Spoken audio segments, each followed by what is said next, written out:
Bueno, buenos días. Gracias a Racol por permitirme estar aquí compartiendo algo que en realidad, aunque la incidencia de un linfoma cutáneo para nosotros los radiooncólogos es muy baja, el problema es que cuando llega uno no sabes qué hacer si no tienes la máquina adecuada para poder ofrecerle algo al paciente, ¿no? Bueno, entonces el día de hoy vamos a hablar de lo que es la irradiación total de piel con RadioExact a propósito del linfoma cutáneo.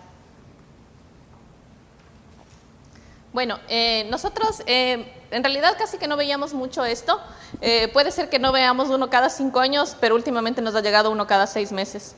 En el 2019 nosotros ya tuvimos un paciente y fue justamente cuando nosotros habíamos ya adquirido el RadioExact y nosotros habíamos hecho ya previamente un paciente, pero con fines paliativos, no había sido una irradiación completa. Pero en junio del 2021 tuvimos esta paciente de 55 años que ella nos manifestaba que hace aproximadamente 6 meses comenzó con lesiones eritematosas, pruriginosas, que luego se descamaron y que luego comenzaron a aparecer pequeños tumores en toda la piel, especialmente del tronco y de los miembros superiores. A la paciente previamente le habían diagnosticado de una psoriasis cuando estaba en una fase inicial de su linfoma por la descamación que tenía. Así que la paciente vino después ya de una biopsia que le realizaron cuando ya tenía lesiones tumorales con un diagnóstico de linfoma cutáneo. Entonces, así le conocimos a la paciente, tenía eritema en más del 80-90% de la superficie corporal, tenía lesiones en diferentes etapas, en parches, en placas, pero tenía muchas lesiones tumorales. La paciente en realidad cuando llegó a Solca nos decía que nadie la puede ayudar, que lleva aproximadamente 3 años con diagnósticos, con cremas, con fototerapia y que en realidad nada la había ayudado. Conversamos con los hematólogos y nos remitieron a la paciente. Como podemos ver, tenemos lesiones hiperqueratóxicas en las palmas de las manos, lesiones tumorales en realidad en toda la economía corporal. Entonces, así la conocimos a nuestra paciente. En realidad que cuando nosotros vemos esto, si no tienes la máquina, no sabes qué hacer, no puedes ofrecerle nada porque el protocolo de Stanford en realidad requiere un comisionamiento previo y es bastante difícil de realizar, ¿no? Y en realidad no te conviene para algo que tal vez no vayas a ver nunca o que vayas a ver cada 5 años, aunque tiene también otras ventajas. Entonces, así la conocimos a la paciente. Bueno, obviamente, por un poquito para cortar esto, les voy a hacer un resumen. Como para poder nosotros tener el diagnóstico del linfoma, vamos a hacer 2 biopsias de 2 distintas lesiones, las cuales dieron positiva para un linfoma de células T, micosis fungoide, una tomografía corporal donde había ganglios cervicales, axilares, inguinales y retroperitoneales de hasta más o menos 2 centímetros. El ganglio mayor era el de la axila. Y también tenía una lesión, la más grande de ellas, el tumor más grande, era de 4 centímetros en la pared abdominal, en la piel de la pared abdominal. Bueno, se hizo la citometría de flujo, una biopsia de médula ósea, finalmente la concluimos como una paciente con un T4, un N3, B0, todavía no era un cesarino. Entonces, bueno, decidimos hacer la irradiación, a pesar de que nosotros hemos visto que hay esquemas de dosis mucho más cortos. Por ejemplo, están 12 grays, 24 grays, 20 grays para lo que es la irradiación de la piel. Nosotros decidimos hacerlo 30 grays por lo avanzado que estaba, sabiendo que igual la toxicidad que podría tener iba a ser importante. Bueno, como les digo, ya habíamos revisado previamente la bibliografía, teníamos ya hecho un paciente en el 2019, así que estábamos un poco ansiosos. Les comento, o sea, si bien es cierto, nosotros podemos hacer tratamientos de piel con el RadioExact sin utilizar bolus. La vez que lo hicimos en el 2019, hicimos también dosimetría con films en el paciente y en realidad había zonas de infradosificación. Entonces nosotros decidimos buscar algo más allá y ahí fue cuando nos encontramos esto. En un estudio se utiliza lo que es un traje de neopreno, el traje de uso, bueno, de 7 milímetros, eso lo pudimos conseguir, la paciente lo pudo conseguir y decidimos hacerlo de esta forma, con el fin de tener una mayor dosis en piel. Entonces, esto es lo que les decía, nosotros en el 2019 ya habíamos hecho un tratamiento, hicimos una simulación sin bolus, Y también hicimos una con bolus para ver cómo nos iba. Entonces, en realidad el problema es que la reproducibilidad es muy compleja, porque si rodeas al paciente de bolus en todo lado, vas a tener que vendarlo, un día te va a quedar, al otro día no te va a quedar. Entonces, en realidad que el traje de neopreno te resuelve esta situación. Entonces, esta es nuestra paciente, colocamos una bolsa al vacío. Ventajosamente la paciente tenía una estatura corta, así que decidimos hacerlo en esta posición, con las piernas flexionadas para aprovechar todo el largo que nos da la camilla. Hicimos una mascarilla termoplástica y como la paciente era un poquito gordita, colocamos láminas de bolus en el cuello y en la parte posterior, puesto que el traje no le cerraba. Bueno, pasamos a lo que es la definición de los órganos de riesgo y los volúmenes de tratamiento, pues todos los de cabeza y cuello, el hueso, la médula ósea, la vejiga, el recto, las mamas, todo, ¿no? Y bueno, finalmente pasamos a los volúmenes de tratamiento. Entonces, básicamente lo que nos dice en las guías es que deberíamos contornear la piel, como 5 milímetros de piel, como CTB. También podríamos contornear las lesiones tumorales como GTB. Y a esto darle un margen de 5 milímetros, tanto hacia adentro como hacia afuera. Entonces, este sería nuestro PTB de evaluación, que va a ser cortado a la piel, o sea, es el CTB, que son los 5 milímetros de piel, más 5 milímetros más como PTB de evaluación. Y también vamos a tener un PTB, solo PTB, que ese va a estar sin cortar a la piel. Bueno, entonces más o menos esta es nuestra paciente. Nosotros hicimos igual con los brazos a los lados del cuerpo, tenía muchas lesiones. Así que esto fue básicamente lo que hicimos en el contorneo. En realidad que lleva bastante tiempo hacerlo, pero lo puedes hacer sin ningún problema. Entonces, lamentablemente nos faltaron unos pocos centímetros de los dedos, pero lo hicimos de todas formas. Como les dije, aprovechando que la paciente era pequeña, pudimos aprovechar toda la camilla. Entonces, la dosis en médula ósea, la media nos quedó en 6.5, el B5 en 40%. En realidad todo esto contrarrestado contra las publicaciones que habíamos revisado previamente, los huesos, la cavidad oral, los cristalinos que sí quedaron un poco altos porque la piel de los párpados al ser muy delgada, o sea, va a hacer que esa parte se lleve pues prácticamente toda la dosis de radiación. El hígado, la médula, que en realidad no tuvimos mayor problema. Las parótidas también, los pulmones, el recto, la vejiga, la vulva, porque en todos lados tenía lesiones. Al final pudimos hacer la irradiación con éxito. Lastimosamente la paciente tuvo una toxicidad hematológica grado 4. En realidad esto es esperable, inclusive con dosis menores, con dosis de 12 grays, de 18, de 24 también se puede ver una toxicidad hematológica. Inclusive en algunos protocolos lo que hacen para tratar de no llegar a una toxicidad hematológica grado 4 es hacerlo un hemibody superior y un hemibody inferior. Entonces, pero esos son pacientes que de todas formas tienen toxicidad hematológica grado 3 o grado 4. Entonces, en realidad no creo que si lo hubiésemos hecho en un hemibody superior o un hemibody inferior hubiese cambiado la situación. Y esto en realidad nos dio una lección cuando tuvimos otro paciente que les voy a comentar. Entonces, esta es la parte que me encanta de mi exposición, que es la respuesta clínica. Todos tenemos en la mente esto. Y cuando acabó la paciente el tratamiento, pasamos a esto. Entonces, esta es la parte que me encanta, pasamos de esto a esto. Cuando la paciente se vio así, en realidad no tenía palabras para agradecernos, porque de verse así, a tener un control de lesiones, esta era la más grande, vemos que en realidad está plana, ¿no? Entonces, cuando la paciente regresó, o sea, prácticamente tenía una importante disminución de las lesiones. Entonces, como recomendaciones, les dejo pues la decisión terapéutica de elegir la dosis siempre va a ser basado en cómo esté nuestra paciente. Sabemos que el Total Skin Irradiation puedes darle una remisión a la paciente, a los pacientes en general, de 2 años o 3, siempre y cuando esté en una fase inicial. Lamentablemente nosotros conocemos ya pacientes en estadios avanzados, puesto que las lesiones muchas veces no son diagnósticas, son pacientes que tienen biopsia tras biopsia tras biopsia y nunca tienen diagnóstico de nada hasta cuando ya tienen una enfermedad más avanzada. El fraccionamiento, como les dije, se puede hacer un hemibody superior, un hemibody inferior. Esto especialmente en pacientes que sean muy altos. Ahora, justamente hace 6 meses tuvimos otro paciente, pero era un paciente bastante alto, corpulento, más o menos un IMC de 33. Entonces, eso en realidad nosotros también lo tomamos como reto. El paciente igual compró un traje de neopreno, lo hicimos de la misma forma.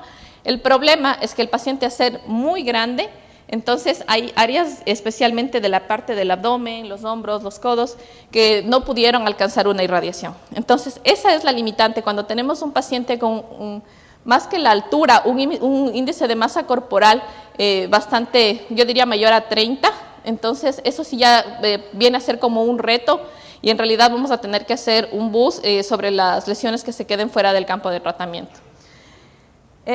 La toxicidad, eso sí, a manejarlo con pinzas. Ventajosamente nosotros tenemos en el hospital el servicio de oncología ahí mismo.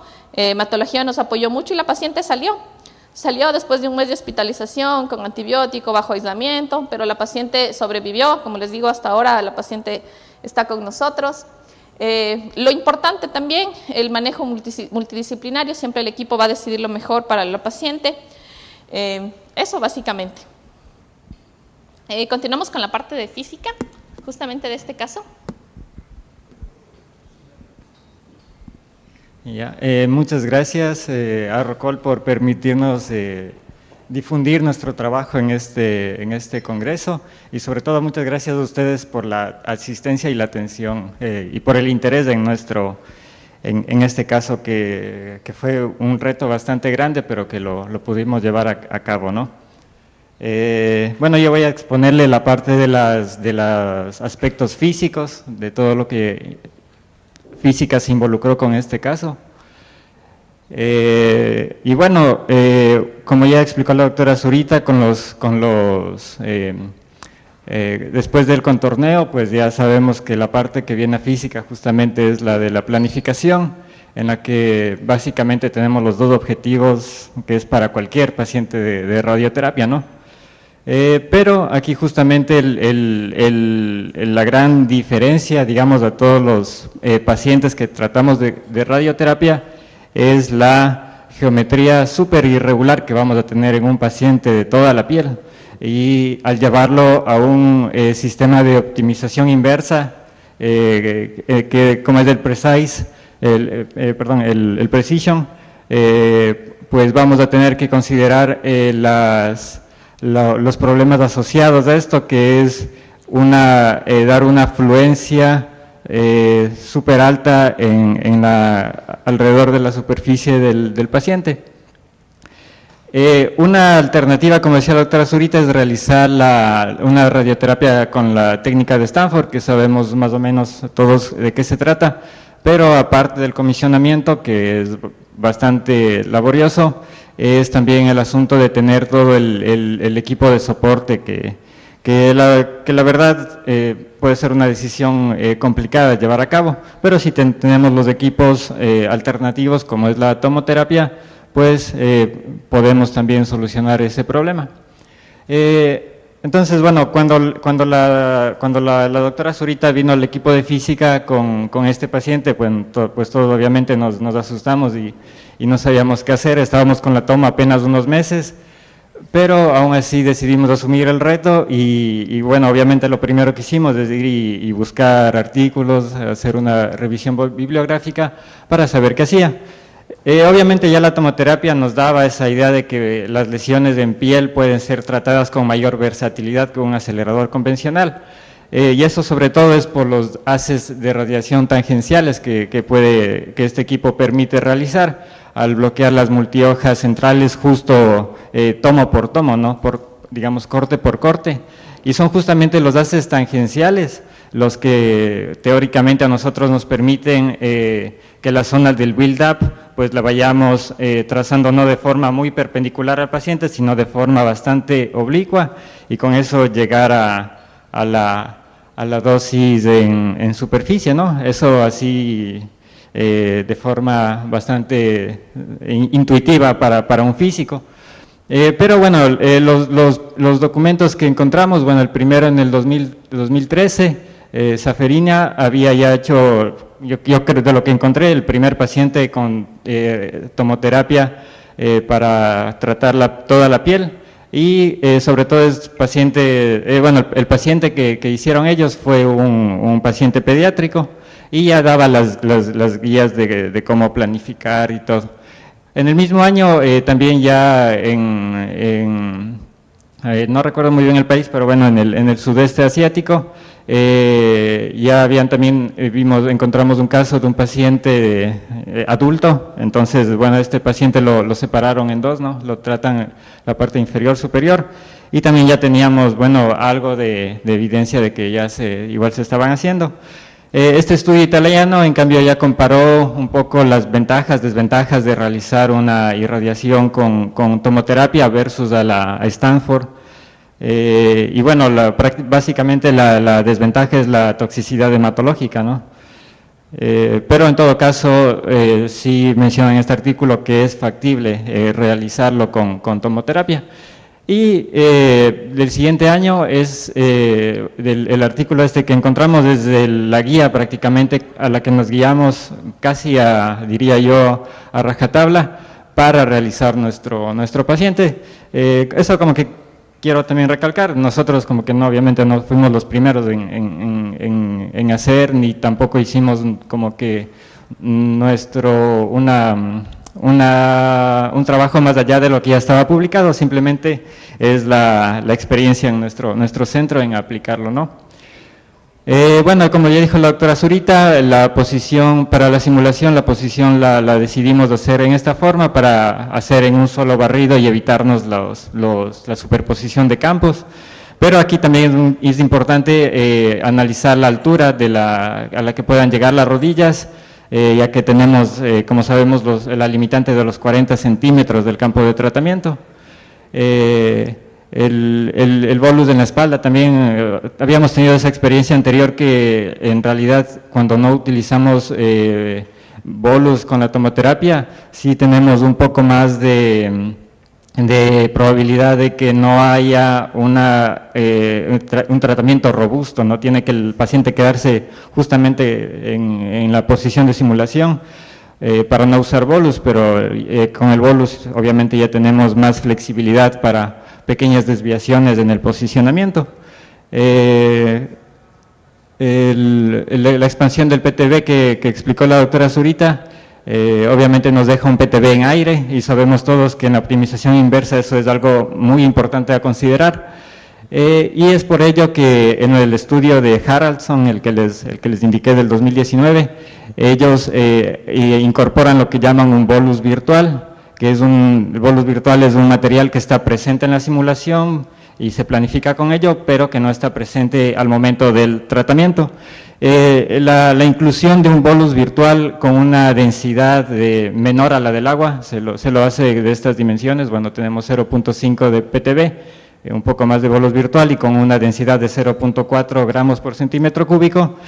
La presencia de este bolus virtual lo que hace es que los haces tangenciales que van no tengan una sobrefluencia, que en el caso de que haya pequeñas desviaciones en la posición del paciente, no llegue a ser una sobrefluencia que luego le vaya a dar una sobredosis demasiado alta. Es decir, el bolus virtual lo que nos permite es una mayor robustez para que haya flexibilidad en errores o desviaciones de posicionamiento.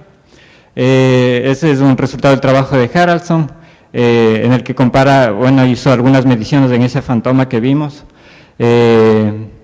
con el traje de neopreno y sin el traje de neopreno, y vemos que sin el traje de neopreno se queda como subdosificado, ¿no? Y con el traje de neopreno, pues la dosis queda más a lo que se necesita. Este también es un resultado de ese mismo artículo, de la robustez del bolus virtual, de lo que les dije, que incluso para desviaciones de casi 1 centímetro, vemos que la cobertura, el D98, se queda bastante cerca a la dosis que necesitamos. No, el D98 al 90% era suficiente para estos casos. Entonces, definitivamente el traje de neopreno es algo súper importante para poder realizarlo. La configuración de los parámetros es básicamente, o sea, ya es, como sabemos todos, para planificar una tomoterapia. En ese artículo están indicados los parámetros de pitch, el tamaño de campo, obviamente es el tamaño más grande que podemos utilizar, porque aún así el tratamiento duró 60 minutos de beam on time. Entonces, pero básicamente el truco principal para hacer este tipo de pacientes es utilizar adecuadamente los bloqueos totales para que la radiación obviamente solo trate de ir tangencialmente y que no pase por la parte central. Entonces nosotros hicimos estructuras tipo anillos concéntricos para que la emisión, para que la incidencia de los haces sea simplemente tangencial, ¿no? Entonces en este artículo indican claramente cómo ir creando anillos y bloqueos centrales, además de anillos un poco más cercanos a la piel para poder ir ajustando la dosis, ¿no? Aquí está, bueno, algunas curvas de isodosis. Como vemos, la del 50% se queda prácticamente a 1 centímetro del PTB, en algunos casos mucho menos. Esta es la del 100, no sé si se alcanza a ver un poco más. La del 90 también prácticamente igual a la del 100, y la del 110 pues simplemente en algunas partes. Esto de aquí nos quedó muy de experiencia. Igual otro pequeño tip de la simulación es que los brazos del paciente tienen que estar bien pegados al cuerpo, porque bueno, a veces cuando irradiamos un brazo, una extremidad, tratamos de que quede separado del cuerpo para que quede libre el espacio, ¿no? Pero en estos pacientes, al tratar sobre todo si son un poco gorditos, tenemos que juntar los brazos para que no se salga de los 40 centímetros de campo. Bueno, aquí está un poco más grande las curvas de isodosis. Igual en los cristalinos, como dijo la doctora Zurita, sí tuvimos un poquito de dificultad, pero sí se llegó. Vemos la curva del 50%, cómo nos queda bastante cerca. Aquí una vista sagital, igual vemos la del 50%, está súper bien. La dosis en médula ósea, que es la más importante, quedó como en el 6 grays más o menos, ¿no? De los que bueno, también se pudo lograr a ello. Y la última parte de mi presentación, que es creo que la más importante de todo, es como todos sabemos en estas técnicas, en igual en la Stanford, o siempre que se hace estos tipos de tratamientos complejos, es realizar una dosimetría in vivo, ya que la exactitud del sistema de planificación es limitada, ¿no? No siempre tenemos que creerle al 100%, sobre todo como sabemos en la zona del build-up, todos los sistemas de planificación tienen su incertidumbre. Entonces, bueno, nosotros seguimos las recomendaciones del TG235 para realizar todo el procesamiento de los films radiocrómicos. Los films radiocrómicos los recortamos en pequeños cuadraditos de 2x2 y lo colocamos en una serie durante todas las sesiones de tratamiento en muchas posiciones del paciente. Esta parte de aquí es importante. Si es que ustedes utilizan el film radiocrómico, nosotros tenemos 2 escáneres, el Epson, el Flatbed, y tenemos también el escáner que viene con el equipo, ¿no? el VIDAR. Entonces, en realidad vimos que el VIDAR como que nos confiábamos más de la lectura. Y seguimos este artículo para corregir las heterogeneidades en cada una de los films, y el resultado de la dosimetría en vivo para la paciente. Bueno, podemos ver un mapa de dosis. Hicimos 87 films en estas sesiones.